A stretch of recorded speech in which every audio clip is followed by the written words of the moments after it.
Welcome back to the Keiser Report. I'm Max Keiser. Time now to go to New York and speak with one of the, quote, 15 most dangerous people in the world, according to one survey, Mr. Cody Wilson. He's the founder and director of Defense Distributed, a nonprofit organization that develops and publishes open source gun design, so-called wiki weapons, suitable for 3D printing. The firm became internationally known in 2013 when it published the plans for the Liberator, a functioning pistol that could be reproduced with a 3D printer. Cody, welcome to the Keiser Report. Max, it's a pleasure, man. It's been a while. I've looked forward to doing something like this with you. Yes, well, great to have you on. Cody Wilson, you're famous for the Liberator, of course, but now you are seeking crowdfunding for your next project, Darkwallet. So relating to the Bitcoin space, tell us about Darkwallet. Yeah, so Darkwallet would be a thin wallet that would run in the browser as a browser extension. And then also it would basically include another layer of security, basically protections and protocols that don't really exist in current wallets. Among them most prominently, we're advocating for what we're calling trustless mixing, which is basically another layer of financial privacy and security that people can't really see what you're doing with your Bitcoin transactions. Okay, let me jump in right there because we're jumping right into a pretty technical space here. So let's try to unpack this a little bit. So first of all, in the Bitcoin space, there are several divisions of labor, so-called, in the space. You've got the Bitcoin miners, you've got the Bitcoin transactors or merchant processors, and then you've got these Bitcoin wallets. This is where people store their Bitcoins. They've either acquired them through an exchange or they've mined them. So you guys, you and Amir Taki over there at Darkwallet, you've come up with a wallet that you feel is going to be immune from any kind of prying eyes, or it's a safer wallet. What is a thin wallet? Describe what a thin wallet means. Thin means that basically another set of servers handle the blockchain. So our client wouldn't be one where you have to wait for the entire blockchain to download or blocks and to be downloaded every time between transactions. You just do Bitcoin. So we imagine a more fluid and basically, kind of encapsulated user experience where you're not really, there's no interference with processing of the outside, rest of the protocol. You're just doing Bitcoin and other servers are handling the rest of the experience kind of under the hood or behind the scenes. Okay, so this would take care of one problem I've heard about Bitcoin is that it eats up a lot of processing speed on your computer. So this thin wallet, so-called, would give you, that will solve that problem. You mentioned something else there about commingling funds or commingling Bitcoin. And this is a very important issue because Bitcoins are, each one is essentially numbered, you could say. And therefore, by making these coins mingled in a pool as part of the transaction, you have engineered another layer of anonymity, correct? That's right, yeah. Basically, it's kind of a tactical thing, right? You're making it more difficult to forensically investigate, the certain routes of transactions, or to make it more difficult to triangulate who's spending what and where it's going. So we're mixing deterministic wallets where every single transaction you use comes from a new address. With a certain concept that mixes that with other people's addresses from maybe a trusted address book you have in a virtual lobby structure. I don't mean to make it sound complicated, but it's another way of doing Bitcoin mixing, which is really talked about, or coin join, which is talked about quite a bit. But the proof of concept is here, so we're really eager to integrate it into this wallet. Okay, so now, of course, you're known originally for the 3D gun, the wiki weapons, as they're called. And now you're into this new Bitcoin wallet. And of course, you're funding this project over another innovation, which is crowdfunding. There's a project up online. So you're really, Cody, living in a trifecta of disruptive technologies. It's really remarkable. I think you are the citizen of the future, perhaps, but you're crowdfunding this project. Tell us about that. Oh, I don't like to use that word anymore. It's become, just a piece of advertisement used by, Hollywood liberals and everybody. Oh, disruption, well, whatever. You'll come and call me if it's disruptive, right? Like with the gun. But yeah, we see basically this whole stable of technologies. Look at how they kind of enable relatively weak and small marginal groups of people to affect their dreams or implement their strategies and put them into the world, through the internet. So I guess, I don't know, you can't really say it's intentional, but yeah, we did 3D printing, we're doing Bitcoin. And by the way, I've been a Bitcoin enthusiast for a while now. Where we see opportunities now, we see that we have the leverage and perhaps the visibility to do our projects and acquire the money. Just recently, just yesterday, I told it up, and we've raised our complete goal for the funding of Darkwallet. We've raised about $50,000. Bitcoin appreciation helped with that. But I mean, look, I had that campaign up for maybe 10 days, and we raised all the money. All right, now let's talk a little bit about some of the political implications and philosophical implications of all this. Your innovation and the invention here with Darkwallet and with the Liberator is putting you into practice what your ideal economic world looks like. Can you elaborate on what you hope Darkwallet and Bitcoin are able to do to alter or affect or influence the current U.S. financial system? There's a political edge to this, Cody. Tell us about it and how that works.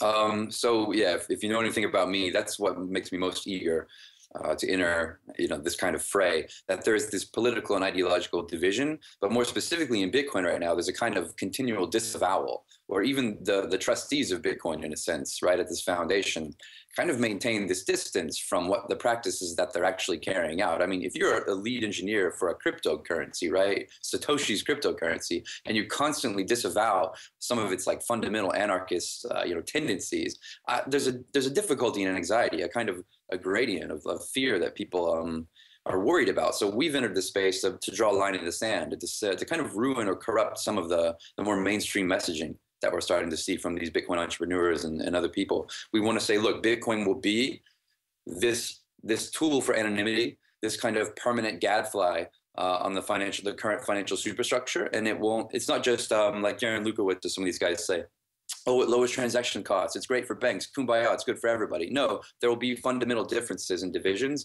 and there's no way to avoid the conflict. And we're here to kind of force the conflict. We think Bitcoin is fundamentally subversive. Right. So going back to the origins of Bitcoin, the manifesto, if you will, or some of the original comments made by the entity Satoshi Nakamoto, who is either an individual or a group of individuals responsible for the Bitcoin protocol, we know that they did leave behind some comments saying that they were upset or they had a huge issue with how the banking system worked, how the economy would work, that this was meant to bring in a new way of organizing an economy, a new currency, a new cryptocurrency. And of course, going back 4 years ago, this was dominated by, I guess, what you could call almost a crypto punk community. I mean, deep hacker community, very small, very dedicated. And they consider themselves, I guess you could say, to be purists, whereas now, 3 years later, you have more of a commercial side of Bitcoin going on, and you have the Bitcoin Foundation, which is really the public face now of Bitcoin. Is this split between the purists, and maybe you can describe to me what would entail being a purist, is this, and the split with the more commercial side? Can you two guys, entities live, can you coexist? Is there going to be any kind of a growing rift, or is it just basically going to go down two parallel paths? Cody Wilson, your thoughts? I know, I think your description is, of course, mainly good, valid, right? I think, of course, the two mentalities should exist, but one has tremendously more visibility and resources, and maybe it will always be that way. This is the story of the adoption of technology, right? It's kind of taken from a group of early adopters with a more communal and committed sense, and then it's adopted, and anyone can enter the space, and it can be for them what they want it to be.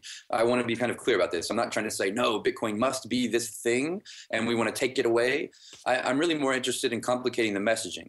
As you might be aware, there's going to be some Senate hearings on the 18th about like, well, what are we going to do about this Bitcoin thing? Because the superpower is concerned, and I'm just I don't want there to be this kind of parade of the usual suspects saying, well, so long as we can preserve certain things for the United States, this is a beneficial technology. No, I really want to destroy and kind of corrupt this constant inertia toward a co-option and encapsulation of these technologies. It's okay to be eager for a subversive technology to challenge everything that you see. And I think that our message has less and less visibility Just like in the other day, the Coinbase guy and some other guys are in the Times.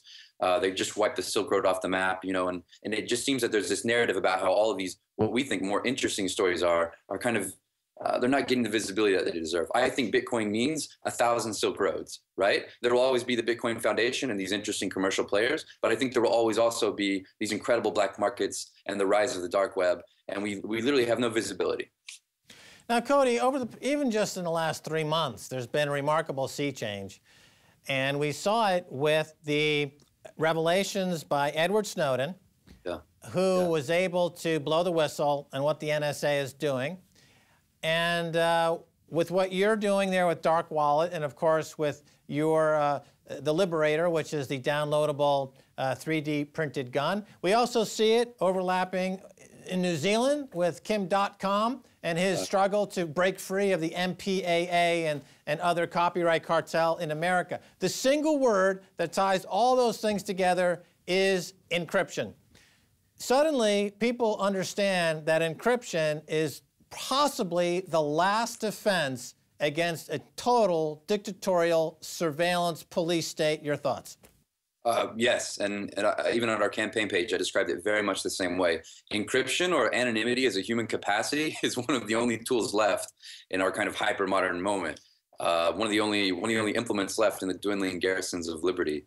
I believe that's how I described it. If you can't maintain anonymity as just a capacity, right? Not even the illusion of privacy, then there are no such things really in the end in this architecture of oppression as consent of the governed.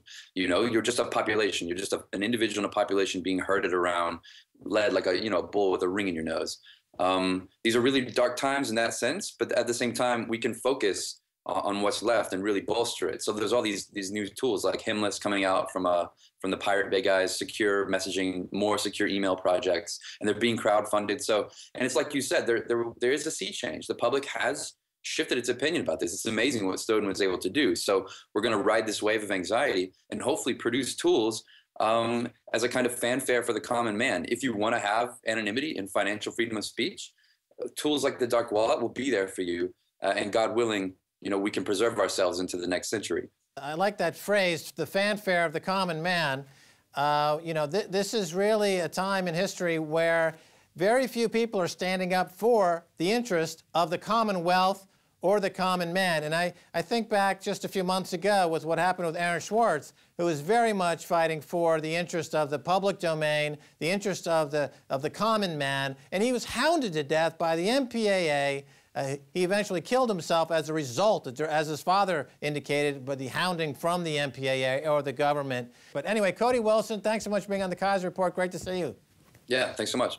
That's going to do it for this edition of the Keiser Report with me, Max Keiser, and Stacey Herbert. I'd like to thank our guest, Cody Wilson, who is crowdfunding Darkwallet. You can still contribute to that campaign. The more you give, the better it is, I guess, with your Bitcoins. If you'd like to get in touch with us, tweet us at Keiser Report. Until next time, Max Keiser saying bye, y'all.